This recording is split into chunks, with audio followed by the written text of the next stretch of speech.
नमस्कार दोस्तों, स्वागत है आपका हमारे PC tech talk YouTube channel पर। दोस्तों, दिन पर दिन प्रोग्रामिंग और कोडिंग का क्रेज बढ़ता जा रहा है। बहुत ही ज्यादा स्टूडेंट नए नए आ रहे हैं इस फील्ड के अंदर, जिसके अंदर एआई टूल्स हो गया, क्लाउड देव हो गया, लार्ज कोड बेस हैंडल करने के लिए पावरफुल पीसी चाहिए। लेकिन बेस्ट पीसी कौन सा हो सकता है? लैपटॉप से काम चलेगा या फिर डेस्कटॉप चाहिए? क्या बेहतर हो सकता है? प्रोसेसर कौन सा होना चाहिए? और बजट के अंदर कौन सा कोडिंग के लिए बेस्ट पीसी हो सकता है? रैम मिनिमम कितनी होनी चाहिए? ये सारे डाउट्स आ रहे हैं, जिसे इसी वीडियो के अंदर बिल्कुल भी क्लियर करेंगे। वीडियो एंड तक देखो, लाइक शेयर सब्सक्राइब करो इसी प्रकार की तमाम वीडियोस को देखने के लिए। बाकी सभी पीसी बिल्ड की टेस्टिंग देखनी है तो बाबा टेक रिव्यू चैनल पर जाओ, प्रैक्टिकल वीडियोस हम लोग लगातार दे रहे हैं। आइए दोस्तों, आगे हम लोग समझते हैं। सबसे पहले समझते हैं हम लोग प्रोग्रामिंग के लिए पीसी रिक्वायरमेंट क्या होती है। तो प्रोग्रामिंग में आईडीज, वीएस कोड, पाइथन हो गया, मल्टीटास्किंग करते हैं, कंपाइलिंग हो गया, डिबगिंग, मल्टीपल टाइप्स हो गया, बहुत सारे टाइप्स, बहुत सारे वर्क एक साथ हो रहे होते हैं। तो मल्टीटास्किंग का भी हमें ध्यान देना होता है। इसीलिए मिनिमम 8 to 12 कोर सीपीयू जरूर होना चाहिए फास्ट कंपाइल्स के लिए। 16 to 32 जीबी का रैम होना चाहिए लार्ज प्रोजेक्ट पे अगर आप काम कर रहे हैं तो। बाकी कम से कम 512 जीबी एसएसडी होना चाहिए, वो भी एनवीएमई होना चाहिए आज के रेट में, ताकि सारी की सारी जो फाइलें हैं वो क्विक लोड हो सके। बाकी इंटेल की तरफ से अगर देखा जाए तो i5 i7 का जो है 13 या 14 जनरेशन कम से कम प्रोसेसर होना चाहिए बेहतर वर्क करने के लिए। बेहतर वर्क करना है तो सिंगल कोर जो स्पीड होती है वो बहुत अच्छा होना चाहिए। AMD की तरफ से अगर देखा जाए तो Ryzen 5 या फिर 7 का जो है Gen 5 वाला जो 2025 में लॉन्च हुए हैं, मल्टीकोर थ्रेड्स के अंदर बहुत ही अच्छे होते हैं।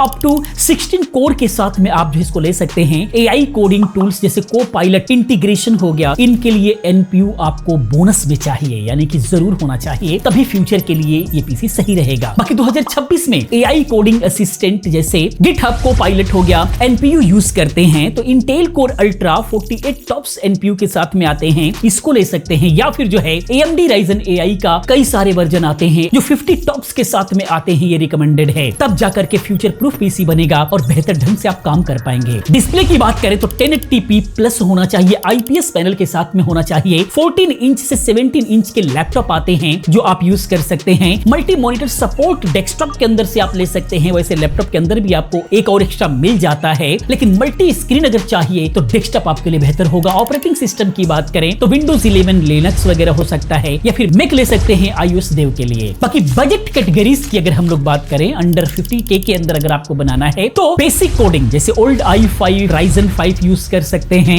50 to 80K के अंदर अगर आपको बनाना है, मिड रेंज का पीसी बनाना है तो न्यू जो है i5 और Ryzen 5 यूज कर सकते हैं। i5 की अगर हम लोग बात करें तो 13-14 जनरेशन हो गया, इन सब के साथ में आप बिल्ड कर सकते हैं। 80 प्लस जाना है तो आप प्रो में जा सकते हैं, i7 या फिर Ryzen 7 के साथ में जा सकते हैं, विद एनपीयू के साथ में जा सकते हैं, जैसे Ryzen का Ryzen AI हो गया। और इंटेल वगैरह में अगर जाना चाहते हैं तो इंटेल कोर अल्ट्रा के प्रोसेसर्स हो गए, इसके साथ में जा सकते हैं। एप्पल डेवलपर्स साइड से अगर देखा जाए तो मैकबुक एयर M3 जो है 90K तक जो है बेहतर हो सकता है, iOS देव के लिए बहुत ही अच्छा है। बट पीसी फोकस के अंदर जो है इंटेल या फिर AMD के साथ ही आपको जाना चाहिए, ये आपके लिए बेस्ट चॉइस हो सकता है। बाकी best performance and builds for codings के लिए अगर हम लोग बात करें तो इंटेल कोर i5 14600K की अगर हम लोग बात करें तो ये 14 कोर 20 थ्रेड्स के साथ में आता है, अप टू 5.3 गीगाहर्ट्ज, जो कि 20,000 रुपए के आसपास में ये मिल जाता है। बेसिक प्राइस है इसका, अभी प्राइस बढ़ा हुआ है तो कुछ भी हो सकता है, लेकिन बेसिक प्राइस इसका जो है 20,000 के आसपास होता है। ये मल्टी कंपाइल फास्ट करता है, क्विक सिंक वीडियो कोडिंग के लिए बहुत ही अच्छा होता है। AMD की तरफ से अगर देखा जाए तो Ryzen 5 का 7600 जो कि 6 कोर 12 थ्रेड्स के साथ में आता है, अप टू 5.1 गीगाहर्ट्ज, जो कि ये 20,000 के अंदर ये भी मिलता है। 18,000 के आसपास बेसिक प्राइस रहता है। ये वैल्यू किंग है, Gen 5 का प्रोसेसर है, एफिशिएंसी में भी बेस्ट है। बाकी एआई कोडिंग की अगर हम लोग बात करें तो Ryzen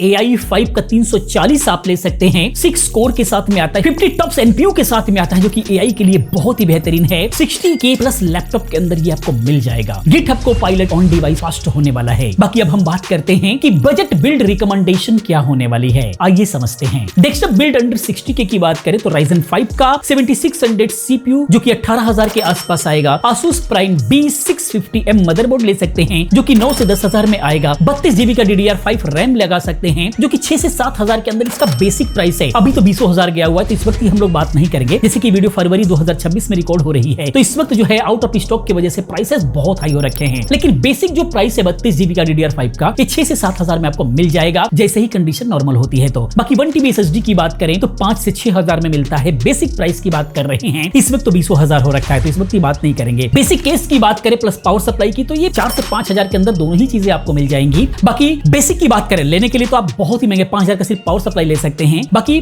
टोटल कॉस्ट की बात करें, अगर बेसिक तौर पे अगर आप इसको बिल्ड करते हैं तो 45 से 50,000 के अंदर ये बिल्ड हो जाएगा। बाकी AMD की तरफ से Gen 5 16% IPC अपलिफ्ट आपको मिल जाता है। बाकी कंपाइलिंग 20% फास्टर होता है ओल्ड जनरेशन के अकॉर्डिंग अगर आप देखेंगे तो। बाकी लैपटॉप ऑप्शन की बात करें तो Dell Inspiron 15 Ryzen 5 7530U processor के साथ में आप ले सकते हैं, जो कि 50,000 रुपए के आसपास में आपको मिल जाएगा। पोर्टेबल है, कोडिंग के लिए काफी बेहतर है। बाकी बैटरी 10 घंटे से ऊपर चल जाती है, जो कि एक अच्छी बात है। बाकी परफॉर्मेंस इन कोडिंग की अगर हम लोग बात करें तो VS Code compile time Ryzen पे जो है 10% फास्टर मल्टी थ्रेड्स की वजह से मिलता है, ये आपको ध्यान में रखना होगा। बाकी इंटेल जावा प्रोजेक्ट्स इंटेल सिंगल कोर से रिस्पॉन्सिव होता है, वहां पर बेहतर काम करता है। 2026 में AI कोड Gen NPU से फास्ट होता है। AMD 50 tops VS Intel 48 tops के हिसाब से देखा जाए तो यहां पर AMD स्लाइटली एज देने वाला है, थोड़ा सा आगे रहने वाला है AI के अंदर। बाकी प्रोस कॉन्स एंड अल्टरनेटिव्स की बात करें तो desktop VS laptop for coding के लिए पहले समझ लेते हैं। डेस्कटॉप प्रोस की बात करें कि क्या अच्छा है डेस्कटॉप के अंदर, तो सबसे बड़ी बात ये अपग्रेडेबल होता है, अनलिमिटेड अपग्रेडेबल होता है, मल्टी मॉनिटर इजीली आप कनेक्ट कर सकते हैं। कॉन्स की बात करें तो पोर्टेबल बिल्कुल भी नहीं होता है, एक ही जगह आपको सेटअप बना करके रखना होगा। लैपटॉप की बात करें कि इसके अंदर प्रोस क्या है, तो सबसे बड़ी बात तो ये है कि पोर्टेबिलिटी प्रोवाइड करता है और बैटरी साथ में मिलती है। AMD Ryzen AI बेटर हो सकता है। कॉन्स की बात करें तो लिमिटेड अपग्रेड मिलता है इसके अंदर। माइक्रोसॉफ्ट साइड से देखा जाए तो Windows 11 को-पायलट कोडिंग के लिए दोनों पे ही जो है बेहतर है, कोई दिक्कत नहीं है। और टॉप पिक्स की अगर हम लोग बात करें तो Ryzen 5 के प्रोस की बात करें तो ये वैल्यू आपको देने वाला है, मल्टी थ्रेड स्ट्रॉन्ग होता है। कॉन्स की बात करें तो ये हीट ज्यादा होता है ओवरक्लॉकिंग के अंदर। इंटेल के माध्यम से अगर देखा जाए तो थोड़ा सा हैवी आपको जो है कूलर लगाना पड़ेगा। बाकी इंटेल की तरफ से अगर देखिए प्रोस क्या है तो सिंगल कोर फास्ट होता है इसका। कॉन्स की बात करें कि महंगा होता है। अल्टरनेटिव्स की बात करें तो एप्पल M3 मैकबुक आप ले सकते हैं, जो 90,000 रुपए के आसपास में मिल सकता है फॉर macOS देव के लिए। बट PC फोकस अगर है आपका, इंटेल के साथ में जा सकते हैं।